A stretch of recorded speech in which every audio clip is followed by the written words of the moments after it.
Hello everyone and welcome to our third challenge. So our third challenge in our series of 8 science experiments that you can do at home with stuff you just got lying around.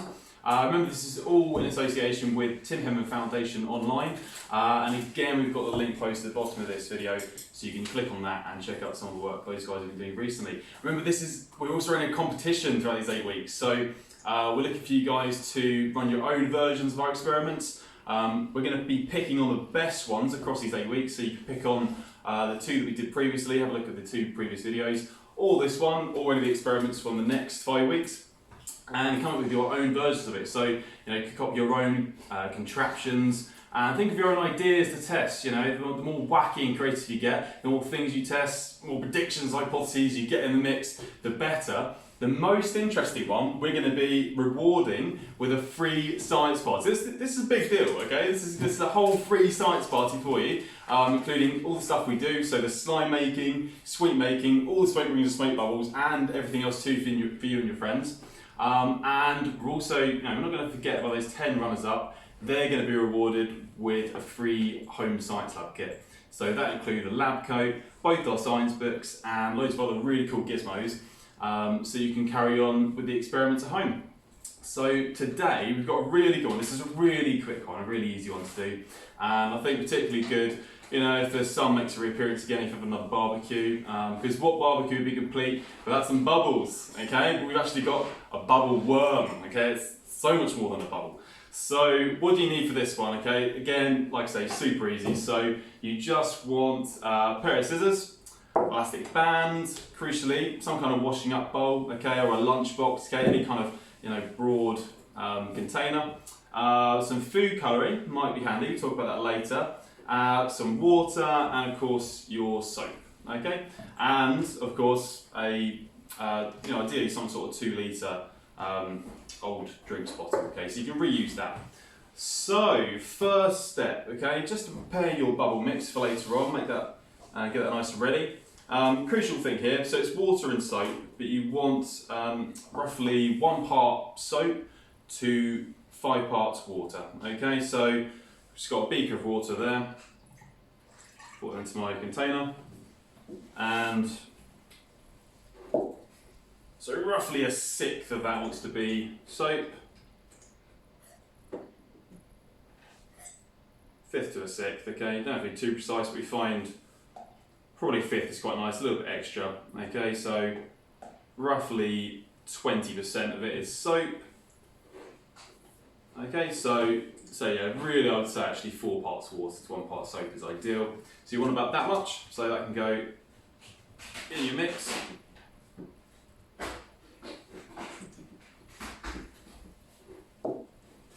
And scrunch, you're going to just stir that around nice and slowly so you don't get too much of a froth. And that is your bubble mix.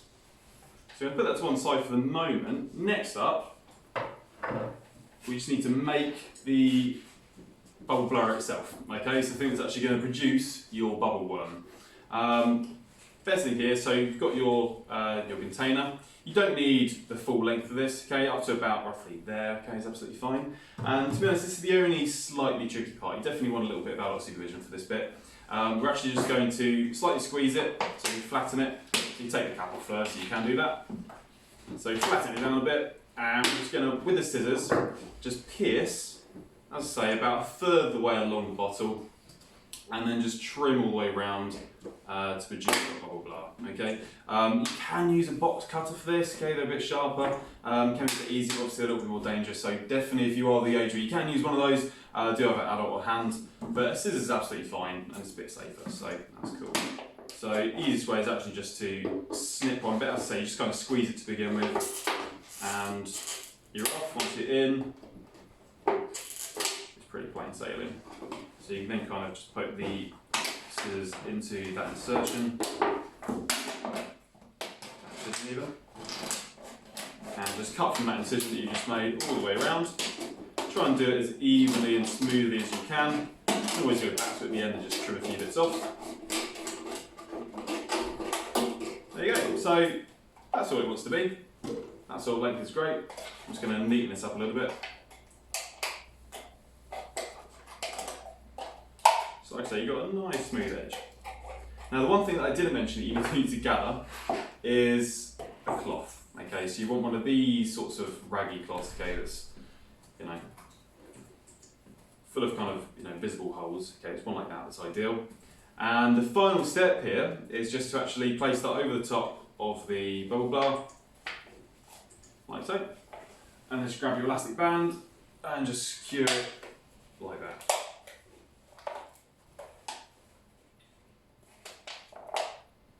So you kind of shuffle it about halfway so it's nice and secured.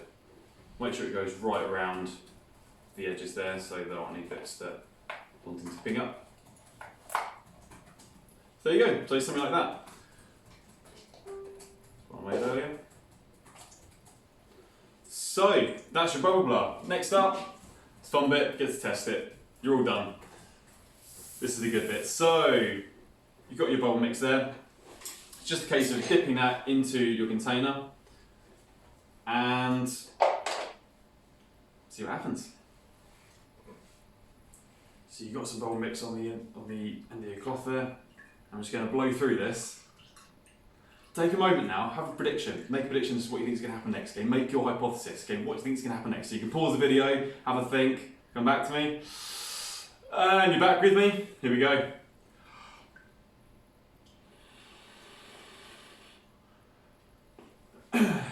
Oh, I didn't even know that worked. Nice. And there's your worm. Okay, so bubbles. Right, let's give it another go. So when you try this out, see how long a worm you can develop. Try different colours too. So I mentioned the food colouring earlier. We're going to come back to that in a minute. So see if you can make an even bigger one. Let's try, we love green here, like I mentioned before. Classic green. You can try any colour you like. You can line up your bubble worms, maybe a rainbow worm.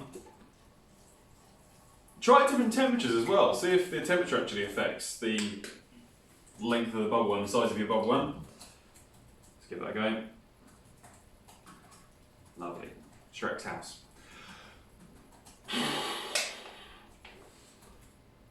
Yeah, it's got a bit of a tint. Maybe you guys can do better. Try and mix these together. Try and get a really swampy one and see what happens. Just talk about the science about behind what's going on there.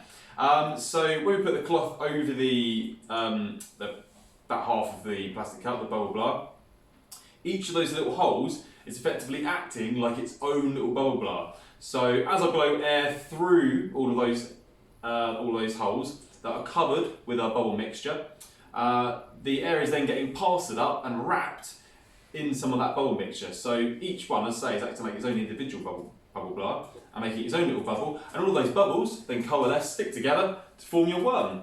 One other thing to mention here, this isn't something you need to really worry about too much until you get to secondary school, but it's pretty cool to mention, is that that's all possible as a result of something called surface tension.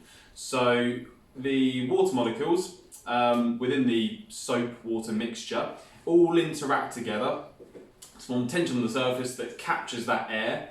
And there's a special kind of bonding called hydrogen bonding that links them together. Again, you don't need to know much about this. It's just a kind of special way that those particles of water are holding hands, and really it's crucial to actually forming water at all, and really underpins why we've got life as we know it. So there's actually a lot of science, a lot of really interesting, cool science behind bubbles that it's good to delve into. So give that a go, like I say, try out those things I mentioned, your multicoloured bubble worms. Again, try, vary things up, test out the effect of temperature, change different things, okay? Let us know how wacky and creative you got. Remember, the best one wins a science party. But even if you don't win the science party, you might be with a shot of getting one of those home science lab kits. So give it a go, let us know. Remember to post those and add the hashtag THFOnline2020. Again, that's going to be posted on this video, so THFOnline2020. And let us know how you got on. And I will see you in the future.